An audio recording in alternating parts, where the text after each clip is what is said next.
Immortal and Martial Dual Cultivation, episode 31. Untuk melihat video selengkapnya, sahabat bisa kunjungi playlist yang telah Sabta Novel sediakan. Yuk mari, kita berimajinasi bersama dan masuk ke alur ceritanya.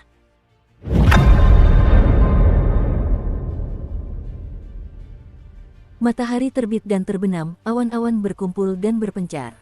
Hari-hari di lembah pegunungan berlalu dengan sangat cepat. Dalam sekejap mata, Xiao Chen telah berkultivasi selama seminggu di depan air terjun ini. Sementara itu, Xiao Chen tak henti-hentinya berlatih seni terbang awan naga biru. Ketika sungai bergejolak, ia akan pergi ke tepi sungai dan berlatih teknik pedang guntur bergegas. Saat senja, ia akan mengolah mantra ilahi guntur ungu, terus memperkuat fondasinya dan menempa tubuhnya. Gua. Pada hari ini, Xiao Chen melompat keluar dari gua di balik air terjun. Ia mendarat dengan keras di permukaan air, menciptakan cipratan air yang besar, tetesan air beterbangan kemana-mana. Ombak membumbung tinggi ke angkasa. Ia mendorongnya pelan, dan Xiao Chen kembali ke tepi sungai. Setelah seminggu berkultivasi, esensi di tubuhnya menjadi lebih murni dan padat. Esensinya setara dengan seorang master bela diri kelas superior. Setelah beristirahat sejenak, Xiao Chen melihat ke arah pintu keluar formasi ilusi. Biasanya, Xiao Bai pasti sudah kembali sekarang. Mengapa belum juga kembali? Xiao Bao secara alami dicintai oleh hutan, hutan itu memiliki hubungan khusus dengan hutan. Sejak mereka tiba di hutan Savage, Xiao Chen tidak dapat mengendalikannya, hutan itu selalu habis dengan sendirinya.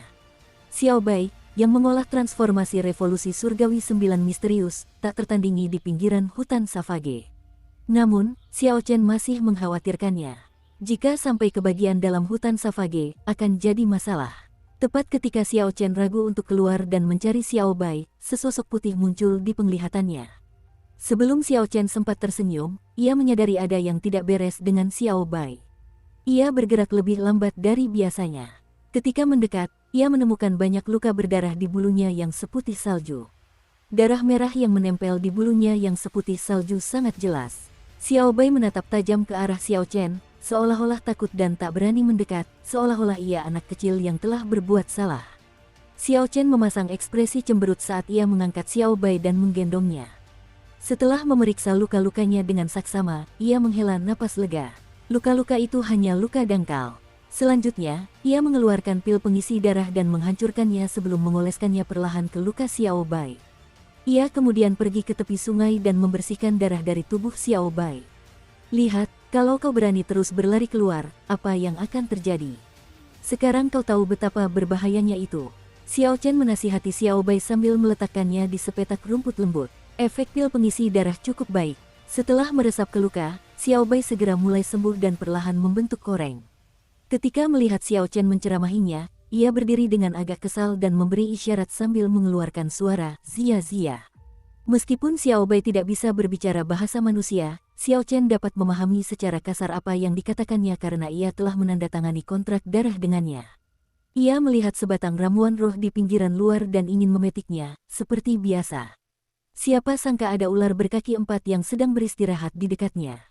Kecepatannya luar biasa. Sebelum Xiao Bai sempat mendekat, ular itu terluka oleh cakar ular berkaki 4 itu.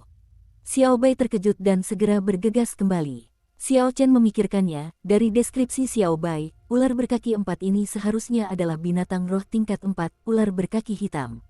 Namun, mengapa ada binatang roh tingkat 4 di pinggiran luar hutan Savage? Binatang roh tingkat 4 setara dengan seorang martial grandmaster manusia. Binatang roh tingkat 3 jarang terlihat di pinggiran luar hutan Savage. Namun, jika binatang roh tingkat 4 terlihat menjaga sebatang harta karun alam, itu menunjukkan bahwa harta karun alam tersebut berperingkat sangat tinggi. Xiao Chen menatap Xiao Bai dan bertanya dengan serius, apakah kamu yakin kamu berada di pinggiran luar hutan Savage? Xiao Bai mengangguk serius. Pikiran Xiao Chen bergerak cepat, tangkai harta karun alam ini jelas bukan yang biasa. Kemungkinan besar, itu seperti buah merah baru lahir di pinggiran gunung 7 tanduk.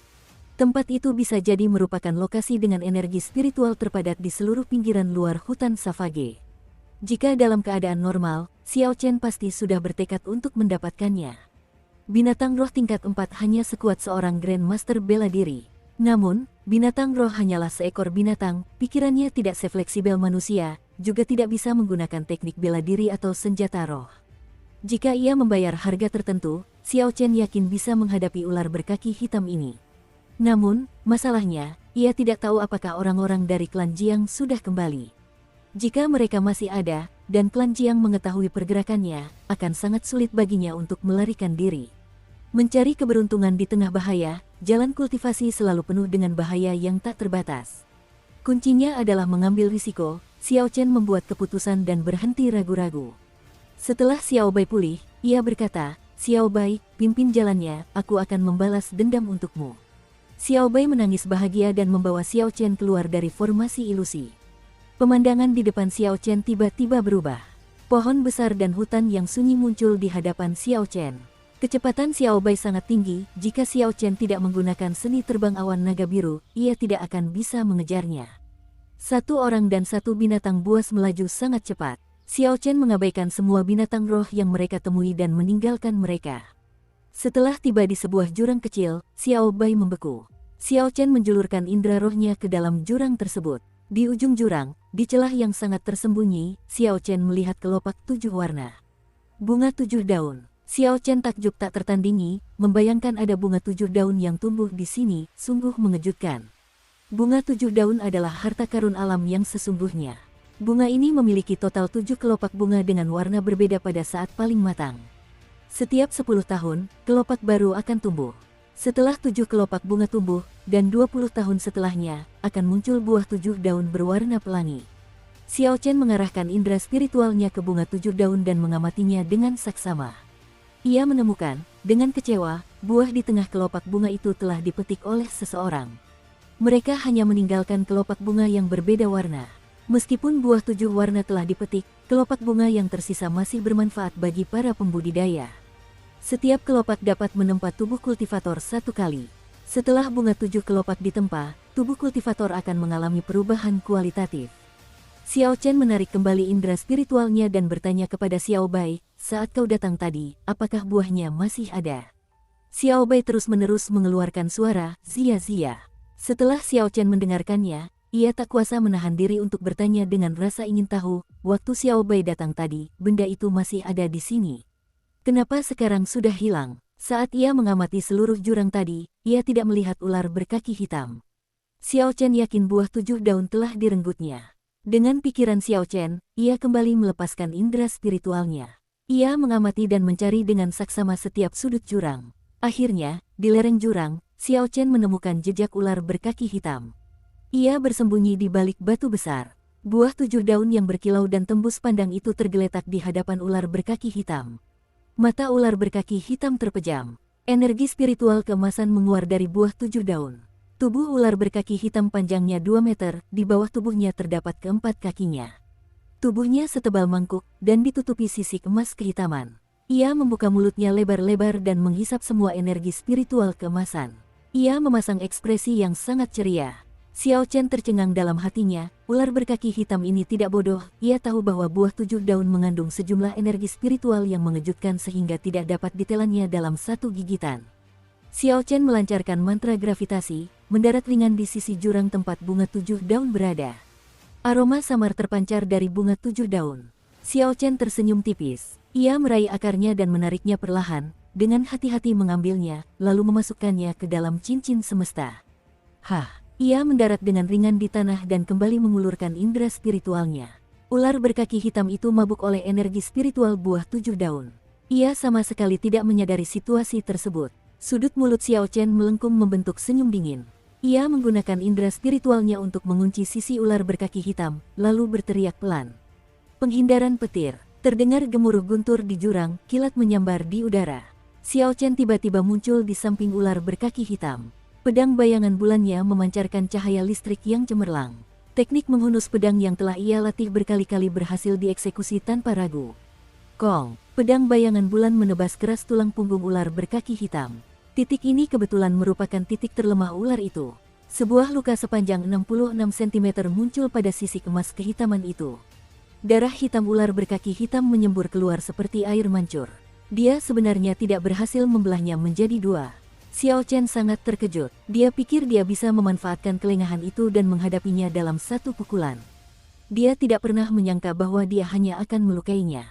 Di bawah rasa sakit yang luar biasa, mulut ular berkaki hitam menganga lebar, sampai-sampai terkesan berlebihan. Ia mengeluarkan suara serak yang menyakitkan saat ekornya yang besar meronta-ronta ke arah Xiao Chen. Ekor ular berkaki hitam menghantam sekuat palu, ia melilit hingga membentuk sudut tak terbayangkan dan menyerang dari atas. Cairan hitam berkilauan dari ujung ekornya ternyata bisa. Xiao Chen terguncang hebat dan segera mundur. Ekor ular itu menghantam tempat Xiao Chen berada bagaikan palu. Kekuatan dahsyat itu menciptakan lubang selebar setengah meter. Ledakan. Setelah ekor ular itu mendarat, ia menyapu secara horizontal dengan cepat menuju Xiao Chen. Xiao Chen terkejut, ia tak pernah menyangka ekor ular itu bisa bergerak secepat itu. Tubuhnya berhenti di udara dan melayang 3,3 meter lebih tinggi, menghindari ekor raksasa yang terbang ke arahnya. Sebelum Xiao Chen sempat rileks, ia melihat ekor raksasa itu berputar-putar di udara. Panjangnya justru menjadi 3 kali lipat dan mengarah ke Xiao Chen. Ledakan. Panjangnya tak hanya bertambah 3 kali lipat, tetapi kecepatannya juga meningkat secara signifikan. Xiao Chen belum pernah melihat hal seaneh itu seumur hidupnya. Ia terkejut ketika ekornya tersambar. Kekuatan dahsyat di balik ekor ular itu membuat Xiao Chen terlempar ke tanah.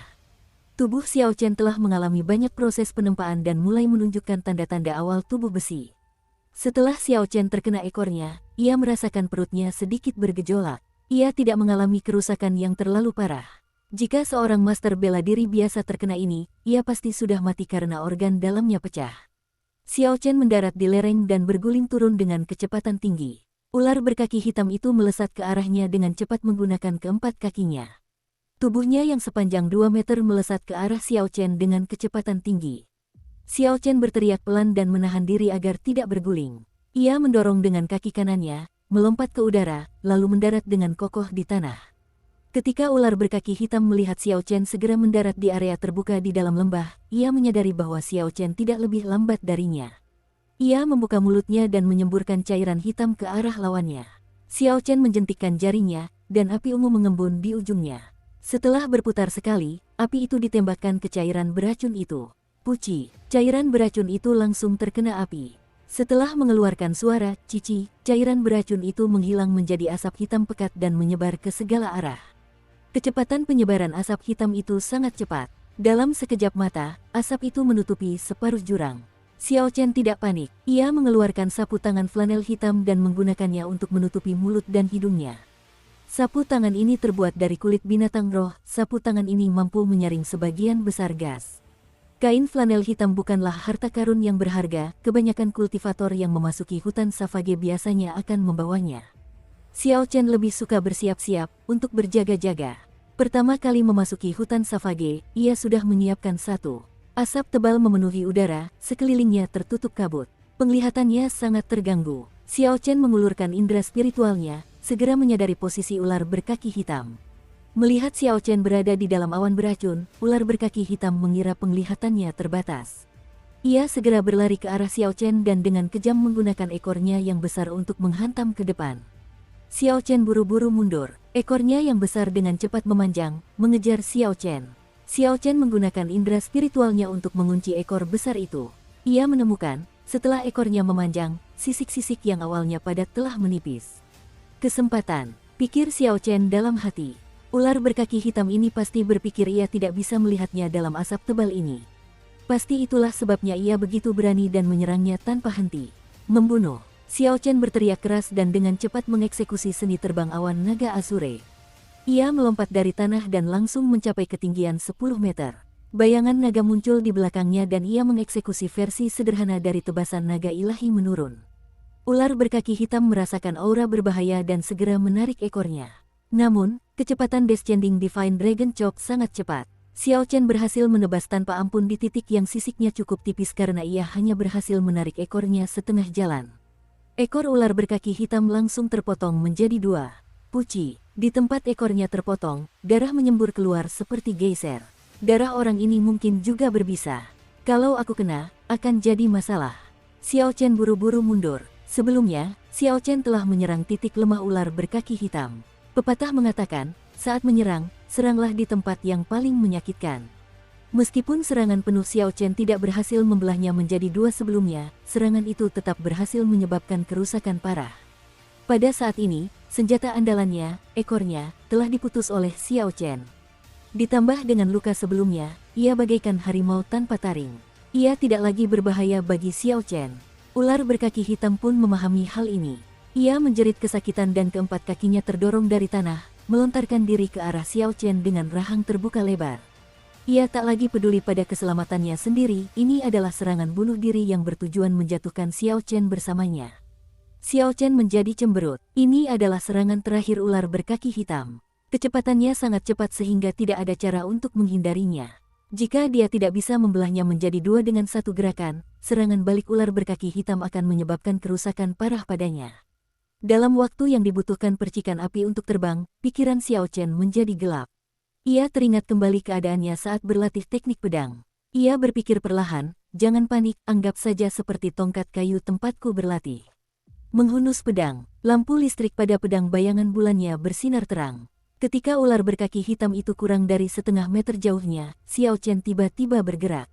Pedang itu melesat dan ular berkaki hitam itu terbelah dua dari kepala hingga pangkal ekornya. Xiao Chen berguling ke samping dan menghindari percikan darah berbisa.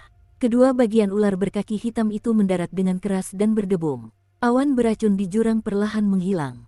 Xiao Chen melepas kain flanelnya dan menuju ke batu besar tempat ular berkaki hitam beristirahat sebelumnya.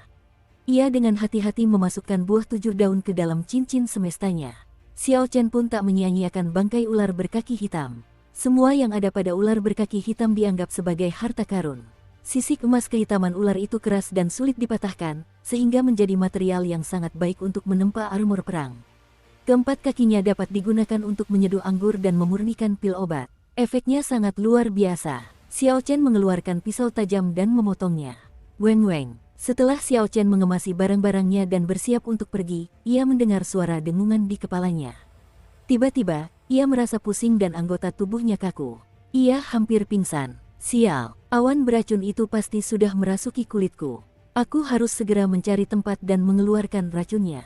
Kalau tidak, aku akan mendapat masalah besar. Sua, terdengar langkah kaki dari luar jurang. Xiao Chen mengerahkan indera spiritualnya. Jantungnya berdebar kencang, itu adalah orang-orang klan Jiang, mereka belum pergi. Suara-suara pertempuran sebelumnya pasti telah membuat mereka waspada. Benar-benar orang itu, yang berani menunjukkan dirinya. Karena tetua pertama tidak berhasil menemukannya, dia dimarahi habis-habisan oleh kepala klan, yang menyebabkan kami juga dimarahi oleh tetua pertama. Kita harus menangkapnya kali ini. Kirim sinyal, cepat dan beritahu tetua pertama dan yang lainnya. Kata-kata ini sampai ke telinga Xiao Chen. Ia berusaha sekuat tenaga untuk tetap membuka mata dan menjaga pikiran tetap jernih. Ia melihat ke arah jurang dan melihat 10 kultivator, semuanya adalah master bela diri. Membunuh. Salah satu dari mereka berteriak keras, ia memegang parang tebal dan menyerbu ke arah Xiao Chen. Ia melihat Xiao Chen hanyalah seorang murid bela diri kelas unggul. Meskipun ia merasa ada yang tidak beres, ia mengambil langkah pertama untuk mendapatkan pengakuan. Menghunus pedang, Xiao Chen menunjukkan seni terbang awan naga Azure secara maksimal. Tubuhnya berubah menjadi seberkas cahaya. Saat melancarkan teknik pedang guntur bergegas, pedang bayangan bulan tiba-tiba bersinar. Terdengar kilatan dari pedang itu, dan kultivator klan Jiang yang melancarkan serangan langsung tertembak mati. Xiao Chen menatap 9 master bela diri yang tersisa. Ia tidak mundur, melainkan menyerbu maju, mengacungkan pedang bayangan bulan. Ledakan. Setelah dia melangkah beberapa langkah, kultivator yang terkena serangan itu tiba-tiba terbelah menjadi 2 bagian dan jatuh ke tanah dengan bunyi gedebuk, menyemburkan darah. 9 master bela diri yang tersisa terkejut dan ketakutan. Mereka tidak menyangka Xiao Chen, seorang murid bela diri kelas superior, akan membunuh seorang master bela diri hanya dengan satu serangan. Sungguh tak terbayangkan, apa yang kita takutkan. Sekuat apapun dia tetaplah seorang murid bela diri kelas unggul. Kita ada 9 orang, tidak perlu takut. Lagi pula, tetua pertama sedang dalam perjalanan. Kita hanya perlu menundanya, kata salah satu kultivator klan Jiang kepada yang lain. Dukung terus channel YouTube Sabta Novel. Yang lain setuju, memang, tidak perlu takut padanya, dia hanya seorang murid bela diri kelas unggul. Sekuat apapun dia masih lebih lemah dari kita dalam satu tingkat kultivasi. Xiao Chen terdiam, situasinya gawat, ia tak berani berlama-lama. Esensinya terbakar habis-habisan. 10 awan putih dari roh bela diri naga Azure menggelegak dengan cepat, mengirimkan esensi murni yang telah ditempa ke seluruh tubuhnya. Menghunus pedang, Pedang itu melesat dan Xiao Chen melancarkan gerakan lain. Di bawah hantaman seni terbang awan naga biru, tubuhnya bergerak dengan anggun. Kultivator yang berbicara pertama langsung terbelah dua. Potongan cahaya busur, surga yang terdesak, guntur tebasan yang menggemparkan. Serangan rantai kedua dari Rusing Thunder. Di dalam jurang, guntur bergemuruh dan angin bertiup kencang. Cahaya pedang beterbangan di mana-mana saat Xiao Chen melancarkan teknik pedang guntur bergegas dengan kekuatan penuhnya.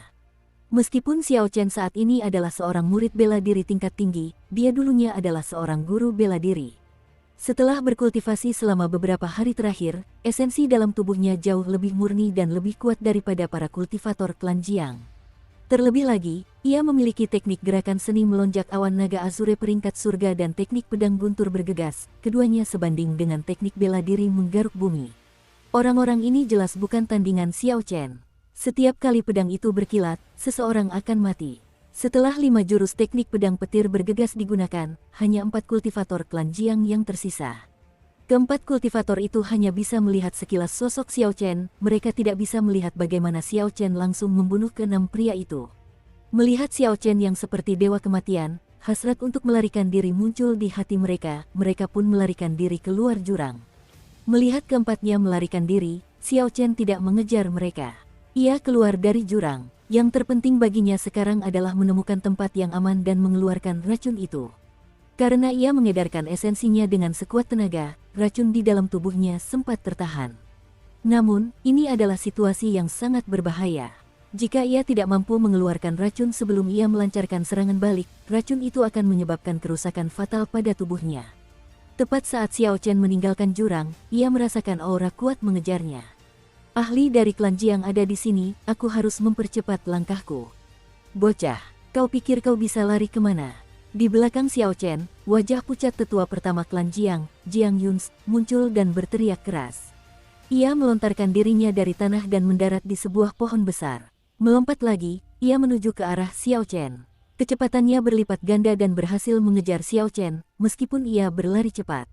Ia melancarkan serangan telapak tangan, menyasar punggung Xiao Chen. Merasakan serangan telapak tangan itu, Xiao Chen berbalik dan melancarkan serangan telapak tangan juga.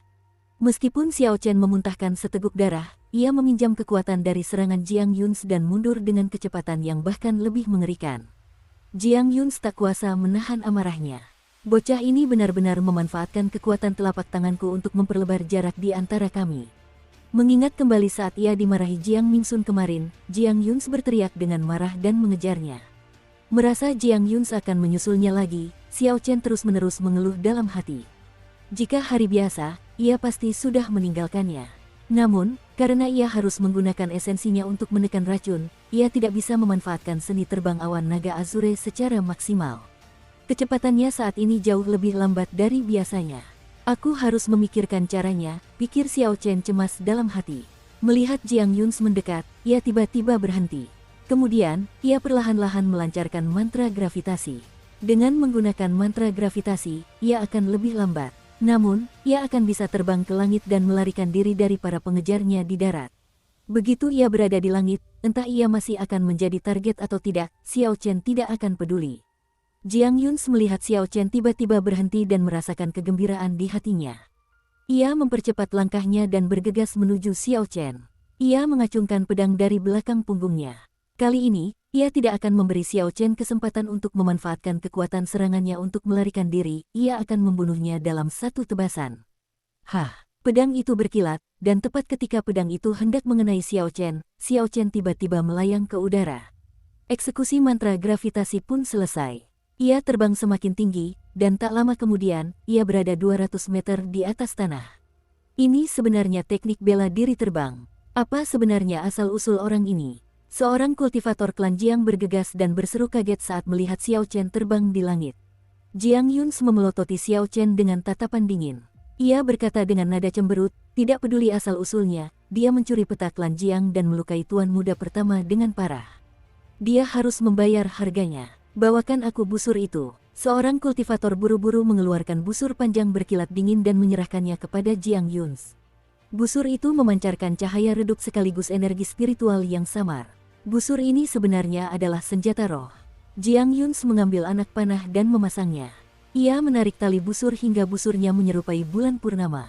Kilatan dingin memancar di mata panah saat ia membidik Xiao Chen. "So," anak panah itu mengeluarkan suara "weng" saat melesat dari busur. Cepat dan anggun, anak panah itu melesat menuju Xiao Chen. Mendengar suara anak panah membelah udara, Xiao Chen menghela napas panjang dalam hati. Sekalipun ia berada di puncak kemampuannya, ia tidak sepenuhnya yakin bisa menghindari anak panah ini. Xiao Chen berusaha sekuat tenaga untuk menghindar ke samping, namun panah itu tetap menembus dada kanannya. Jika ia tidak memeriksa apa yang sedang dilakukan Jiang Yuns dengan indera spiritualnya dan tahu cara menghindar, panah itu pasti akan menembus jantungnya. Sebuah lubang berdarah, selebar jari, muncul di dada kanannya. Darah mengalir deras. Xiao Chen buru-buru mengeluarkan pil pengisi darah dan memasukkannya ke dalam mulutnya saat ia merasakan sakit yang tak tertahankan. Xiao Chen berusaha sekuat tenaga mempertahankan mantra gravitasi sambil terus terbang ke depan dengan goyah. Racun yang telah ditekan mulai bereaksi. Gerakannya yang sempoyongan membuatnya tampak seolah-olah ia akan jatuh dari langit kapan saja. "Akhirnya aku menemukanmu setelah mencari selama seminggu." Hua Yunfei berdiri di puncak pohon yang jauh. Ia tampak sangat tampan dengan rambut panjang dan pakaiannya yang berkibar tertiup angin. Ia menatap Xiao Chen dan menampakkan senyum jahat. Ia berubah menjadi sungai darah, mengalir deras ke arah Xiao Chen. Sungai darah di langit tampak seperti awan merah yang bergolak. Ki jahat yang mengerikan menyebar ke segala arah, beriak di langit. Xiao Chen merasakan sungai darah di belakangnya dan terkejut. Hua Yunfei belum pergi. Kalau begitu, Duan Muking dan Chu Chaoyun mungkin masih ada. Aku harus bergegas ke formasi ilusi. Puci, sungai darah itu berputar dan berubah menjadi pusaran air. Kecepatannya tiba-tiba berlipat ganda, langsung mengejar Xiao Chen. Kemudian, ia berubah kembali menjadi manusia dan menghantam Xiao Chen dari langit dengan telapak tangan. Ledakan, Xiao Chen jatuh dari langit, mendarat di tanah dengan bunyi gedebuk. Ki dan darah di tubuhnya bergejolak saat ia memuntahkan seteguk darah lagi. Wajah pucatnya menjadi sangat mengejutkan. Hua Yunfei mendarat dan menatap Xiao Chen di tanah. Ia tertawa sinis, "Kukira kau jenius, bisa memaksa Duan Muking mewujudkan roh bela dirinya. Ternyata kau hanya sampah." Xiao Chen berdiri perlahan dan menatap Hua Yunfei. "Kau hanya punya garis keturunan bawaan dan telah membangkitkan jiwa bela dirimu sejak lahir. Jika aku tidak memadatkan jiwa bela diriku di usia 15 tahun, aku masih bisa menghadapimu, seandainya lukaku lebih parah daripada sekarang. Masih berani keras kepala." Hua Yunfei mendengus dingin. Ia bergerak cepat, meninggalkan jejak darah kemanapun ia pergi. Dalam sekejap mata, ia tiba di hadapan Xiao Chen. Ia mengangkat kakinya dan menendangnya. Ledakan. Xiao Chen tiba-tiba terlempar mundur, menabrak 3 pohon besar sebelum mendarat dengan keras di tanah. Setelah mendarat, ia memuntahkan 3 suap darah. Tak ada lagi jejak darah di perutnya yang pucat. Hua Yunfei terbang mendekat dan terkejut melihat tubuh Xiao Chen tidak terluka. "Tak kusangka tubuhmu begitu tangguh. Tulangmu tidak patah, bahkan setelah tendanganku. Tapi, sekuat apapun tubuhmu, dalam hal tingkat kultivasi, kau hanyalah sampah. Keluarkan peta itu dan aku akan segera mengakhiri penderitaanmu." Xiao Chen terdiam dan berdiri perlahan. Ia menggunakan indera spiritualnya untuk menyegel giok darah roh, mencegah Xiao Bai keluar sesuka hatinya. Ia mengacungkan pedang bayangan bulan, dan esensi di tubuhnya mengalir dengan metode kultivasi kembalinya naga Azure. Ia menatap Hua Yunfei dengan ekspresi dingin. Hua Yunfei sedikit mengernyit, tatapan Xiao Chen membuatnya merasa sangat tidak nyaman. Ia mendengus dingin dan meninggalkan jejak darah lagi di tanah, tiba di hadapan Xiao Chen seketika dan menendangnya lagi. Bang, bang, bang, bang, bang. Kali ini, Hua Yunfei mengerahkan 50% kekuatannya. Xiao Chen melesat bak bola meriam, menghantam 5 pohon raksasa secara beruntun. Xiao Chen membungkuk dan menancapkan Lunar Shadow Saber ke tanah, menciptakan luka panjang. Sambil memegang Lunar Shadow Saber, ia tidak jatuh ke tanah kali ini. Garis-garis hitam mulai muncul di wajahnya yang pucat, racun yang tertahan di tubuhnya akhirnya mulai melancarkan serangan balik. Xiao Chen batuk beberapa gumpalan darah hitam, tertawa terbahak-bahak. Hal ini, ditambah dengan garis-garis hitam pekat di wajahnya, membuatnya tampak sangat mengerikan. "Lanjutkan, apa kau tidak minum susu? Dengan kekuatan sebesar itu, kau bahkan tidak sebanding dengan wanita." Sudut mulut Xiao Chen melengkung membentuk senyum dingin saat ia mengejeknya. Raut wajah Hua Yunfei berubah, ekspresinya berubah muram. Niat membunuh yang kuat terpancar di matanya. Ia menatap Xiao Chen dengan tatapan dingin dan wajah tanpa ekspresi. Di matanya, Xiao Chen sudah seperti orang mati. Hua Yunfei mendorong tanah dengan kakinya, melompat ke udara. Sosok hantu berwarna darah muncul di belakangnya saat ia melancarkan serangan telapak tangan ke arah otak Xiao Chen. Xiao Chen menatap dingin ke arah Hua Yunfei yang sedang melompat. Ia mengangkat Lunar Shadow Saber sedikit, mengambil posisi dengan santai, dan mengarahkan ujung pedangnya ke arah Hua Yunfei. Itu hanya sikap santai, sepertinya tidak ada tindakan apapun. Sepertinya tidak ada banyak perbedaan dari sebelumnya. Xiao Chen masih terlihat terluka parah. Kelopak mata kanan Hua Yunfei berkedut tanpa alasan, ia merasakan bahaya. Rasanya seperti ada sesuatu yang hampa di hatinya. Catatan, kedutan kelopak mata adalah tahayul Tiongkok. Kedutan kelopak mata kanan adalah pertanda buruk, sedangkan kedutan kelopak mata kiri adalah pertanda baik. Mungkinkah bocah ini masih punya kartu as? Hua Yunfei berpikir ragu. Tidak masalah, meskipun dia masih punya beberapa kartu as, dia tidak akan punya kesempatan untuk menggunakannya. Lain kali, aku akan menghancurkan mahkotanya. Memikirkannya, ia mengabaikan perasaan tak nyaman di hatinya. Sambil tersenyum dingin, ia terus menghantamkan telapak tangannya ke ubun-ubun Xiao Chen. Tepat pada saat ini, Xiao Chen tiba-tiba berteriak pelan, dan auranya tiba-tiba meningkat. Tubuhnya memancarkan aura yang mengguncang bumi tanpa batas. Waktu seakan berhenti, telapak tangan Hua Yunfei berhenti di depan kepala Xiao Chen, dan ia tak mampu melangkah lebih jauh. Sesaat kemudian, kekuatan yang tak tertahankan terpancar dari tubuh Xiao Chen. Hua Yunfei terpental mundur, seolah-olah ia adalah bulu yang tertiup angin. Suasana hutan yang tenang seakan disapu ombak laut yang menderu tanpa henti. Lautan luas muncul di belakang Xiao Chen. Ombak besar bergulung-gulung lapis demi lapis. Pepohonan dalam radius 500 meter semuanya tumbang, hancur berkeping-keping oleh deru laut. Di tengah lautan, kepala seekor naga biru muncul. Teriakannya terdengar dari mana-mana. Di pinggiran hutan Savage, semua binatang roh merasakan ketakutan yang berasal dari garis keturunan mereka, jauh di lubuk hati mereka. Masing-masing dari mereka terbaring di tanah, bersujud dan gemetar tak terkendali. Seekor naga yang terjebak di perairan dangkal mengundang tipu daya udang, seekor harimau di dataran akan diganggu anjing. Siapa yang tahu kapan harimau akan turun ke dataran, atau kapan air pasang akan datang dan naga akan memiliki cukup air. Ketika naga biru langit kembali, aku akan membuat sungai-sungai mengalir terbalik. Catatan, ini adalah adaptasi dari puisi Tiongkok, yang menceritakan bagaimana yang kuat akan ditindas oleh yang lemah ketika mereka berada dalam situasi yang tidak menguntungkan. Seperti ikan yang kehilangan air, kekuatan binatang suci kuno dilepaskan. Di bawah pengaruh kekuatan tak terbatas ini, Hua Yunfei merasakan esensi dalam tubuhnya menjadi kacau, tak lagi mengendalikan perintahnya. Tangan dan kakinya seolah tak berfungsi dengan baik, tak bisa bergerak sama sekali. Kekuatan apokaliptik ini kembali dipegang oleh Xiao Chen. Naga Asure berputar-putar di langit sebelum menyerbu Hua Yunfei. Melihat naga Asure menyerbu ke arahnya, Hua Yunfei merasa putus asa. Memikirkan itu adalah teknik bela diri tingkat surga. Bagaimana mungkin? Apa aku akan mati di sini? Mustahil. Ini adalah roh bela diri bermutasi yang muncul sekali dalam 1000 tahun di klan Hua. Ini langka, bahkan di zaman kuno. Inilah saatnya kita bangkit. Bagaimana mungkin seorang murid bela diri kelas superior yang tak berarti bisa mengalahkanku? Hua Yunfei berteriak gila-gilaan di dalam hatinya. Sesosok manusia keluar dari sungai darah tak terbatas di dantiannya.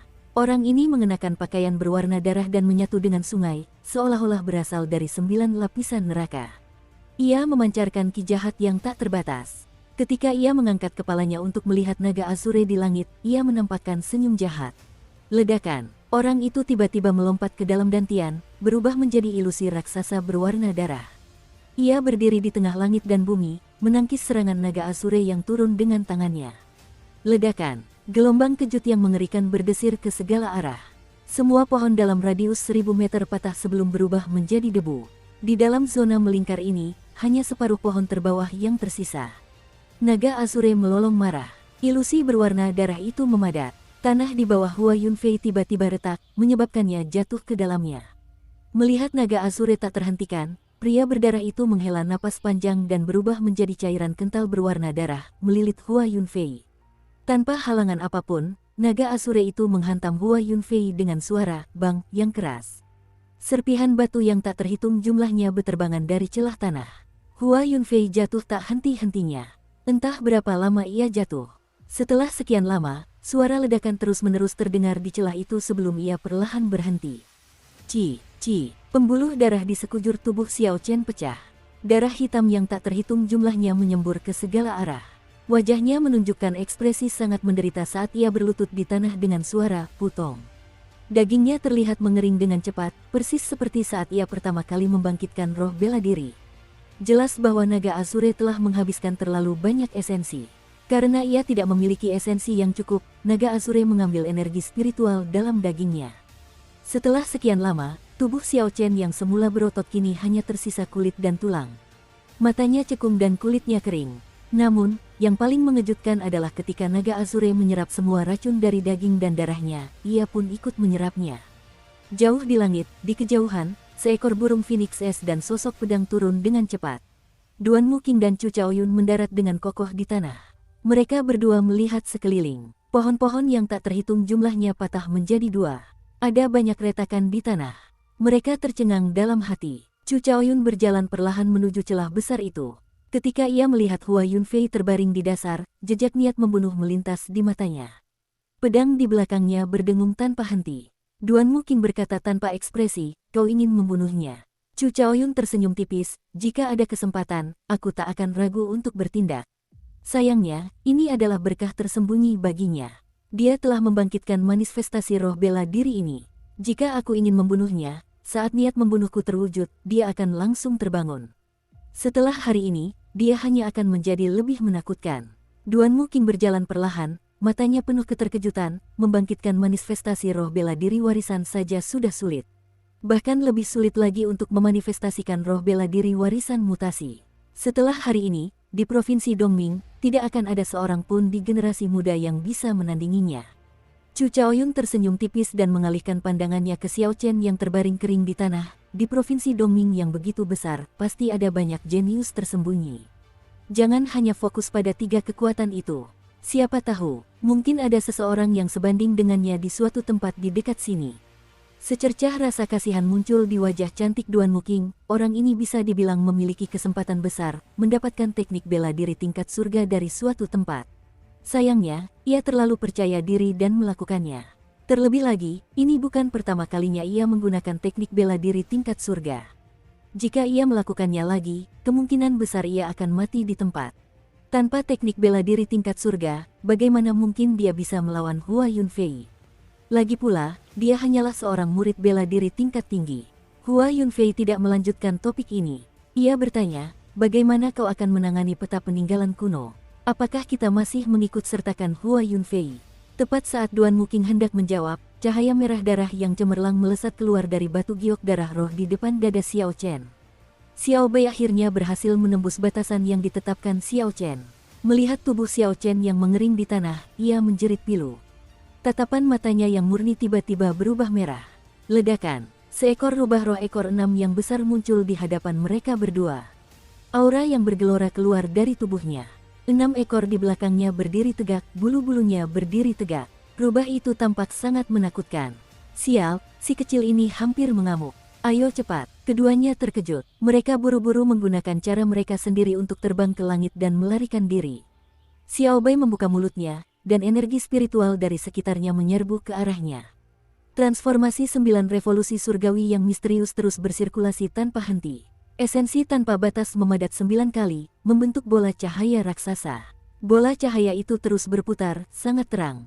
Angin kencang bertiup di sekelilingnya, menyebabkan dedaunan, batu-batu yang hancur, tanah, dan debu beterbangan.